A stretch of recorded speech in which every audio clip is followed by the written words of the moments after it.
बहन पूनम शर्मा जी। धन्यवाद अध्यक्ष जी। आज इस सदन में सीएजी की जो रिपोर्ट आई है, पहले भी आई थी और आज उस पर चर्चा हो रही है। शीश महल, जिसका नाम ही इतना अल्टीमेट हो, शीश महल अपने आप में बहुत यूनिक नाम है। और जब बात आती है केजरीवाल की, दिल्ली के पूर्व मुख्यमंत्री, जो अपने आप को कहते थे कि मैं दिल्ली का राजा हूँ और मैं गरीबों का मसीहा हूँ।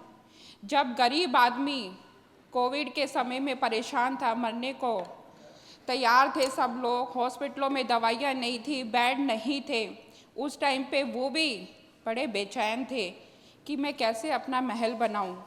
यहाँ मुझे आज तक एक बात समझ में नहीं आई कि हमें एक सीवर लाइन डालने के लिए छोटे छोटे कामों के लिए एस्टिमेट बनाना पड़ता है, उसके लिए भी महीना डेढ़ महीना निकल जाता है। मगर केजरीवाल सरकार में इतना बड़ा शीश महल बना दिया और एक दिन भी हमें नहीं पता चला कि कब उन्होंने एस्टिमेट बनवाया, कब वो फाइल कहाँ से कहाँ घूम के आई। और दिन में जब कोविड के टाइम पे लेबर भी नहीं थी, सारी जगह मैं कहूँ कि वर्कर भी नहीं थे और कहीं पे भी कोई भी बिल्डिंग का कोई काम नहीं चल रहा था, मगर केजरीवाल जी के घर का काम बखूबी चल रहा था। वो एक दिन भी नहीं रुका। क्यों नहीं रुका? आज वो जनता पूछना चाह रही है कि हमारी गाड़ी कमाई जो हम टैक्स पे ही हैं, जो हमारे किसी भी चीज़ में हम लेके जाते जीएसटी का हमारा टैक्स हमसे काटा जाता है, तो क्या वो केजरीवाल के महल के लिए काटा जा रहा था? या हमारे बच्चों के लिए हमें एक अच्छी शिक्षा चाहिए थी, हमें एक विद्यालय चाहिए था, हमें एक नई रोड चाहिए थी, हमें नए हॉस्पिटल चाहिए थे, नए हमें विश्वविद्यालय चाहिए थे, मगर नहीं। उसने देखा तो ये देखा कि मेरे महल के अंदर बढ़िया से बढ़िया पर्दे कैसे लग सकते हैं, बड़े से बड़ा टीवी मैं कहाँ से इसको परचेज़ करूँ, अपनी वाइफ के लिए मैं अच्छा सा अच्छा किचन कैसे बना सकूँ, और वो भी किचन क्या, मॉड्यूलर किचन। उसमें अभी परवेश वर्मा जी ने बहुत लंबी लिस्ट निकाली, उस लिस्ट के अंदर मुझे ये नहीं पता चला कि उन्होंने चूल्हा कौन सा लगाया था। एक जो गृहिणी होती है उसको तो चूल्हा सबसे मोस्ट इम्पॉर्टेंट होता है कि उसकी गैस कौन सी लगाई गई थी, एलपीजी की लगाई थी, इंडियन की लगाई थी, या तो या कहीं फॉरेन से उसने मंगवाई थी। मुझे नहीं लगता कि कोई इंडियन या कोई एलपीजी की गैस लगी होगी, वो भी कहीं ना कहीं जैसे वो पत्थर वियतनाम से आया था, ऐसे ही गैस भी कहीं दुबई से आई होगी या इजराइल से आई होगी गैस।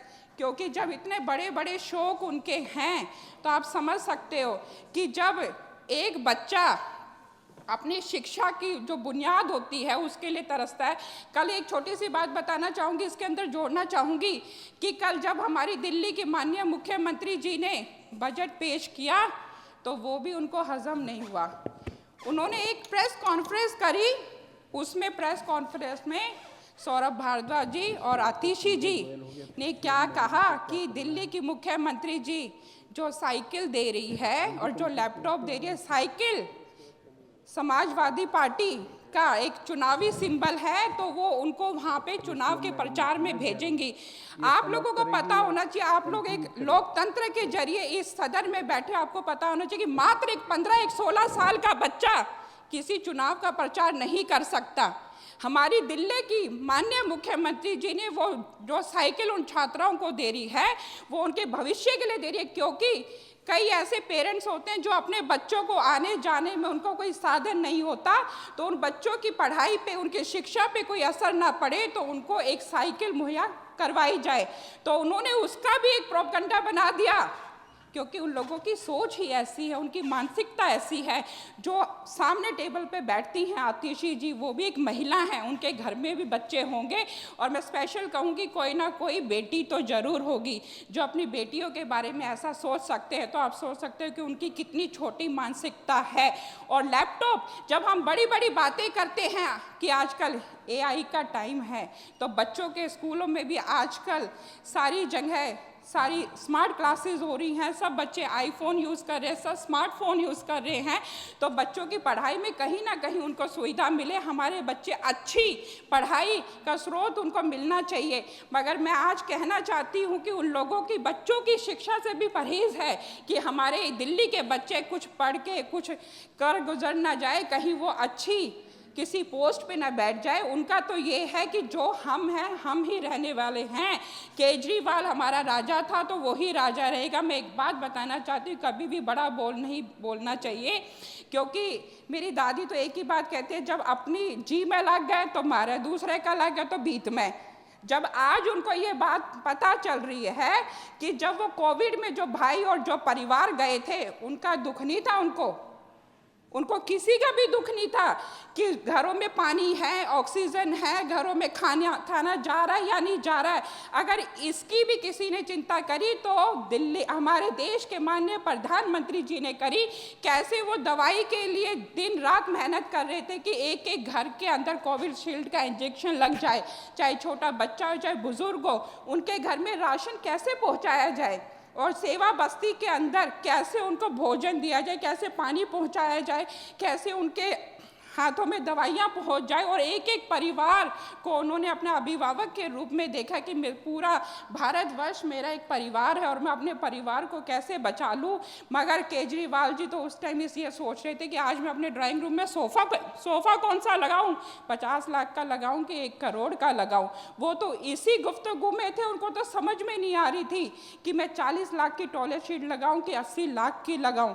आज मैं, भाई साहब, आपको ये समझ में आना चाहिए कि रोटी तो 2 ही खानी थी, दाल और रोटी खानी होती है। बुराई का अंत तो हमेशा बुराई ही होता है।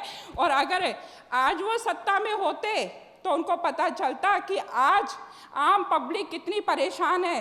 क्योंकि मैं एक एमसीडी से चुन के आई हुई पहले पार्षद थी, हमारे एमसीडी के अंदर साफ सफाई होती थी, मगर इन्होंने 10-12 साल में दिल्ली का इतना बेहाल कर दिया कि आज लोगों की बड़ी बड़ी ख्वाहिशें खत्म हो चुकी हैं।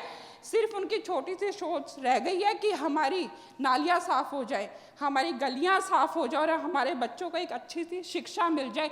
मगर उन लोगों ने उसके बारे में कभी कुछ नहीं सोचा। सिर्फ सोचा तो अपनी जेबें भरने का सोचा, अपने महल और अपनी कोठियाँ बनाने का सोचा। तो ऐसे मुख्यमंत्री को शर्म आनी चाहिए।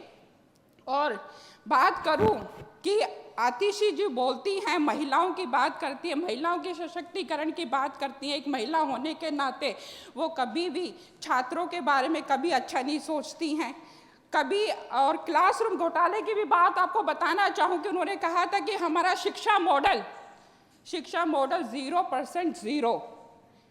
क्योंकि आप किसी भी स्कूल में चले जाओ, दिल्ली सरकार के स्कूल के अंदर, मैं आज से 1 साल पहले की बात कर रही हूँ, 1 साल पहले जब हम स्कूलों में जाते थे सिर्फ लीपा पोती कर रखी थी, और जो कमरा 5-6 लाख रुपए में बनने वाला तो उन्होंने उसमें 25 से 40 लाख रुपए का अपना खर्चा दिखा दिया गया, और 365 करोड़ से भी बढ़कर उन्होंने अपना पूरा बिल दिखाया। आज भी उन स्कूलों के अंदर कोई क्लासरूम नहीं है। जो शौचालय थे उनको भी उन्होंने उन शौचालय को कमरों के रूप में अपना आंकड़ा दिखा दिया।